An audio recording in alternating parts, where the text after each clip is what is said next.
Hi guys, and welcome to this edition of Listed. I'm your host Champagne Charlie, and welcome to the top 10 greatest wrestling documentaries list. Number 10, Louis Theroux's Weird Weekends. Now this may seem an odd choice, I know. Louis Theroux, a great person who does documentaries in the UK, and I like the way he does things. He chooses topics that he has absolutely no idea about. One of those topics, professional wrestling. He decided to go to America for 1 week and learn about what it takes to become a pro wrestler, both in the big time sense and in the independent sense, spending some time with some wrestlers from the AIWF and also taking a training session at WCW. He learnt the hard way of what it was to be a wrestler back then in the 90s, when he took an absolute pounding from then WCW trainer Sarge. They worked him so hard until he threw up. At least he got an understanding about how hard wrestlers have to work in the wrestling business. But at the end, Sarge, I'm sorry, but you are a dick. Number 9, Wrestling with Shadows. The story of Bret Hart's final year in the WWE, leading up to what the infamous Montreal Screwjob. Bret Hart had felt like he had been disrespected by some people in the company, namely Shawn Michaels in particular. However, it also goes to show what Bret was thinking leading up to the Montreal Screwjob itself, thinking that he would be able to go out on a high after making his speech and just leaving the championship behind. However, it goes to show that there was so much more going on. Wrestling with Shadows goes really deep into the lead up to the Montreal Screwjob itself and gives us an insight of actually what was going on that night. Plus, it shows us Bret Hart's first accounts of what he feels about himself, pro wrestling, his wrestling family, and the people that he was working with at the time. It's a great watch, and if you haven't, I would check it out. Number 8, You Cannot Kill David Arquette. Now, there's going to be some great wrestling purists who are probably going to kill me for probably wanting to put this on here, but whether you like it or not, the David Arquette story in the wrestling business is there, and sadly we cannot erase it, as much as many of us would like to. However, even David Arquette himself realizes that it was stupid at the time when he was made world champion back in 2000 in WCW. However, in the last few years, he has tried to atone for it, actually being trained to become a professional wrestler, and he is actually quite good nowadays as well. I've seen some of the matches on YouTube. You Cannot Kill David Arquette. It shows the story from how he's been disrespected by people over the years for that angle he did in WCW, and how he has managed to gain the respect and loyalty of many wrestling fans since then. Number 7, Glow, the story of the gorgeous ladies of wrestling. Glow in itself was a novelty. I've seen some classic episodes from the 80s, and it is a good show, but it really gave these women a chance, a platform, if you will, to show what they could do. It was great entertainment. It was kind of on the same channels as you would for Saturday morning cartoons. The demographic audience was children. Some of the ladies ended up doing great things, some of them didn't. One of them who was on the show was a woman by the name of Tina Ferrari, who would end up becoming WWE Hall of Famer Ivory. It's a great show, and it shows you the ins and outs of what these women had to put up with every single day. Plus, this documentary, I think, is what kick-started the Netflix series of the same name, Glow. Number 6, The Rise and Fall of ECW.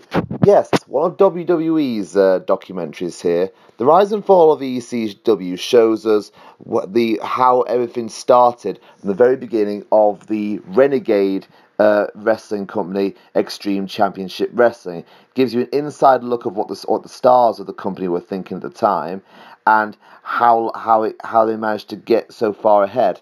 Even though ECW never got the great recognition as WWE and WCW, they had a hardcore, loyal fan base, and the wrestlers themselves said that they had the time of their life when they were at the ECW. It really shows us all the ins and outs of ECW, the good and the bad, and finally how it ended in 2001. The good news is this documentary spawned the final that they needed in ECW One Night Stand. The bad news is it also inspired Vince McMahon to bring back ECW in 2006, and the less said about that, the better. Number 5, the Last Ride series. With the Undertaker retiring recently, I had to put this on here. The Undertaker served the WWE for 30 straight years, and The Last Ride shows what was going on with the Undertaker in the last few years. You could tell that his body was paying the price for all the years that he'd had on the road. But it was a great tribute and a great send-off for one of the greatest of all time in the wrestling industry. It showed what people actually thought of The Undertaker in a personal level and a professional level, but it also showed what Mark Calloway, the man, did day to day in leading up to some of his wrestling matches in those final years. Number 4, the slap heard round the world.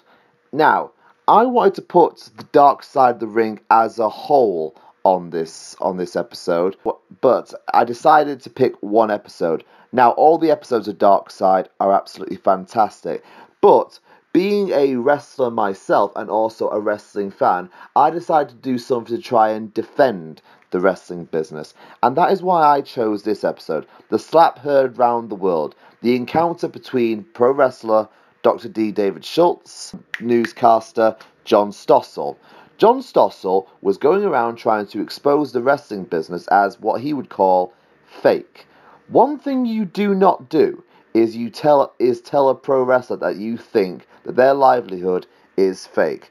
John Stossel did just this. Back in the 1980s, he tries to interview David Schultz, saying, "I think this is fake," and what does David Schultz do? Slaps him on both ears. Now, unfortunately, it did cost Dr. D any future pushes and any runs in the past, but at the end, he was doing what he was told to do at the time: defend wrestling and keep kayfabe alive. And I want to say something right now. John Stossel, you learned a valuable lesson that day. Do not mess with the pro wrestling industry. Number 3, ESPN's 30 for 30 Nature Boy. This was such an emotional documentary. It really showed Ric Flair for who he really is. Not just as the Nature Boy, but also got to show us the real man behind it all. How his early origins from being an adopted child, to how he first got into wrestling, to how he's cheated death numerous times, including the famous plane crash that happened in the 1970s, and also the passing of his son, and also his drinking issues. But it shows how many times this man has been able to bounce back. Ric Flair, the greatest of all time. Number 2, Andre the Giant, HBO special. The documentary they did on Andre was in itself another emotional roller coaster. It shows how a man, even though he embraced his differences, it was so hard for him to deal with day after day. Being unable to see his daughter and being able to live a normal lifestyle due to his condition. But Andre the Giant dealt with it and made one hell of a career and one hell of a life as well. It is now on the WWE Network, so you can check that out, no problems at all. And finally, number 1, Beyond the Mat. This is the documentary that really shows what it is like to be a pro wrestler, in my opinion. But it was also, in my opinion, the first documentary to really pull back the curtain and show the wrestling fans exactly how a show is run and what it is actually like to be a pro wrestler. Focusing on wrestlers such as Jake the Snake Roberts, Terry Funk and Mick Foley, it really shows the hardships that wrestlers have to go in as well, both on a personal level and a professional level, trying to keep in shape, trying to keep active, and also trying to keep a normal life as well. Beyond the Mat is truly one of the great documentaries in wrestling, and you can see it now on Netflix. Well, that was my list for top 10 wrestling documentaries. Like, share and subscribe to the Talking Crap page, and also tune in to watch DKW Demolition on Thursday nights. Thank you. Take care. Bye-bye.